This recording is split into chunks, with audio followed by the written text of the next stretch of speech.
अंधेरी रात, सर्द हवाओं की सरसराहट और शमशान की सूनी गलियों में विक्रमादित्य अपने कदमों से धूल उड़ाते हुए आगे बढ़ रहे थे। उनके कंधे पर बेताल लटका हुआ था, जो चुपचाप विक्रम की चाल को देख रहा था। कुछ समय बाद बेताल ने ठहाका लगाते हुए कहा, राजा विक्रम, इस बार मैं तुम्हारे लिए 3 प्रश्न लेकर आया हूँ। अगर तुमने इनका उत्तर नहीं दिया तो मैं तुम्हारी बुद्धिमत्ता पर संदेह करूँगा, लेकिन यदि तुमने उत्तर दिया तो मैं फिर से इस बट वृक्ष पर लौट जाऊंगा। विक्रम ने दृढ़ता से कहा, पूछो बेताल, मैं तुम्हारे हर प्रश्न का उत्तर दूंगा। बेताल ने एक रहस्यमयी आवाज में पहला प्रश्न पूछते हुए कहा, एक राजा के दरबार में एक अजीब घटना घटी। एक दिन एक युवा योद्धा अपने पिता के शव के साथ दरबार में आया। उसने राजा से न्याय की गुहार लगाई। उसने कहा उसके पिता को मौत की सजा सुनाई गई थी, लेकिन वह निर्दोष थे। राजा ने पूछा, अगर वह निर्दोष थे तो उनकी हत्या क्यों हुई? योद्धा ने कहा, यह इसलिए हुआ क्योंकि मैंने स्वयं ही अपने पिता को मार दिया, लेकिन मैं दोषी नहीं हूँ। अब बताओ विक्रम, ऐसा कैसे संभव हो सकता है कि बेटे ने अपने पिता की हत्या की हो फिर भी वह दोषी ना हो? विक्रम ने गहरी सांस ली और कुछ क्षण के लिए सोचा। फिर उन्होंने उत्तर दिया, योद्धा ने अपने पिता की मर्जी से ही उन्हें मारा होगा। संभव है उनके पिता बीमार थे और पीड़ा में जी रहे थे। उन्होंने अपने पुत्र से निवेदन किया होगा कि वह उन्हें इस कष्ट से मुक्ति दिलाएं।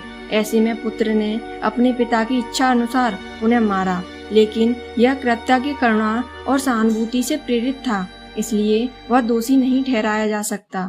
बेताल ने हंसते हुए कहा, सही उत्तर दिया विक्रम, परंतु तुमने उत्तर दिया इसलिए मैं लौट रहा हूँ। बेताल फिर से उड़ने ही वाला था कि विक्रम ने उसे पकड़ लिया और पुनः अपने कंधे पर बैठा लिया। बेताल ने दूसरा प्रश्न शुरू किया। एक व्यक्ति को श्राप दिया गया था कि वह बिना आँखों के देखेगा, बिना कानों के सुनेगा, बिना पैरों के चलेगा और बिना हृदय के प्रेम करेगा। बताओ विक्रम, ऐसा कैसे हो सकता है? विक्रम इस प्रश्न से उलझ गए। यह एक अत्यंत जटिल और अद्भुत पहेली थी। उन्होंने कुछ देर एक गहराई से विचार किया, फिर वह बोले, वह व्यक्ति एक आत्मा था।